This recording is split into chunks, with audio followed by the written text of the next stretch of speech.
Hi, my name is Greg Cloud. This is a critical incident debrief on an incident that occurred that I was involved in back in, this would have been around October of 2016. October 2016, officers were dispatched to a call of a disturbance over on South 14th Street here in the city of Corsicana. When the first officer arrived, he saw a female running out of the house. He stopped and she ran down the street and met him at the car and said that her husband had been assaulting her and he had grabbed a rifle at that point, and that's when she ran out of the house. The officer advised the responding officers of the situation at hand, and instead of responding straight to the house, of course, the supervisor at the time, the sergeant, I was the corporal on the shift. I was the assistant shift commander at this time. The sergeant said for responding officers to set up a perimeter. He called for other officers to come over there to complete the perimeter. And we started treating the situation based on what she had described had happened, and that he had a rifle and was in the house. We knew where he was in the house. He was in the master bedroom of the house. We treated it as a barricaded subject. Um, The sergeant, for a short time, tried to establish contact inside the house while we held perimeter. When the male would not pick up the phone, uh, he called, at that time, he called the assistant chief of police, that was the one that was in charge that would determine whether or not a SWAT response was warranted. And with the information that we had and that we relayed to Assistant Chief, he decided that a SWAT response was warranted. And SWAT was deployed to our scene while officers held perimeter. SWAT team got there, began making their plans. Negotiator got there, started trying to make contact with the subject in order to try to talk him out before a SWAT response, before, SWAT would have to go in, before SWAT would have to go in. And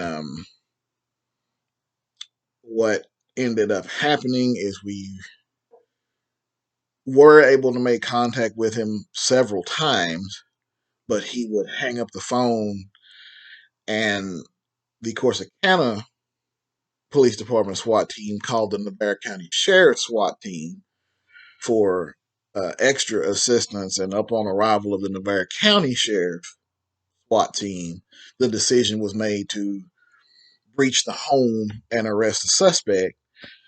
And the home was breached. It come to learn that the suspect had actually had been drinking a little bit and had fallen asleep, and the rifle was on the floor and he was on the bed. So fortunately, when they breached in such a way, and it was in such a fashion that they actually caught the suspect, wake. When by the time he woke up with his eyes wide, they were already there. He was taken into custody without incident. Um, One thing that came from that, there were a couple things that came from that incident, and one was um, trying to get in contact with the assistant chief to make the decision to deploy SWAT.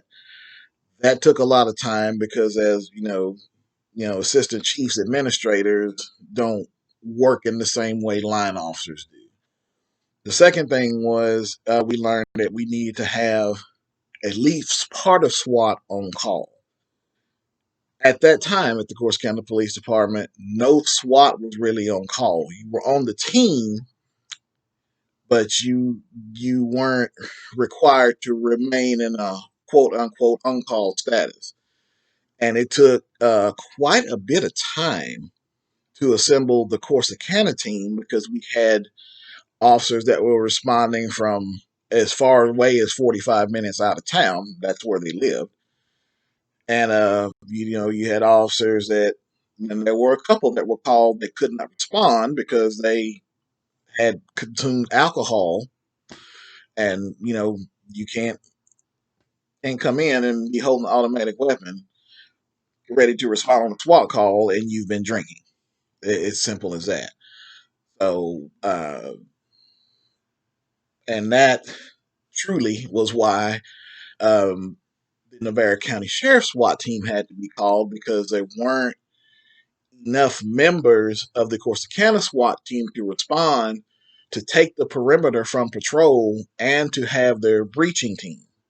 So um, that was some of the things that could have been done different. We need to have a set amount, on call, and they needed to make it understood that if you're going to be on the SWAT team, you get paid extra, you get extra training and all this, but this is part of the sacrifice, is that basically you're on call because you're it.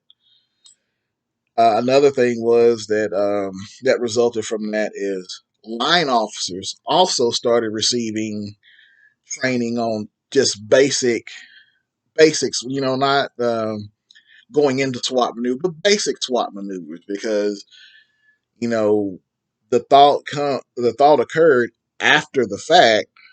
What if we could only reach two or three of the SWAT team, and then the suspect in the house decided to start shooting or do something that would cause officers to have to respond to him? And everybody's standing around looking around going, well, I'm not SWAT, I'm not SWAT. So training was increased so that officers could, respond. If SWAT didn't respond or couldn't respond for whatever reason, and something went on, officers could, uh, the supervisor on scene could say, okay, we as a shift, we're going to have to go in and handle this situation, or whatever the case may be.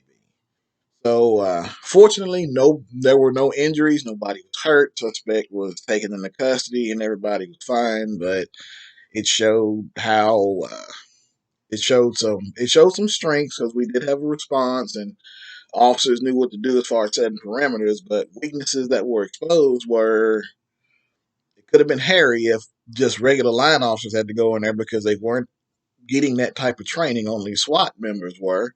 And we had trouble having SWAT members show up, to the point we had to call another SWAT team to come in. Then they eventually made the breach. But that was 4 years ago. Improvements have been made. Training has been increased. And that's the critical incident.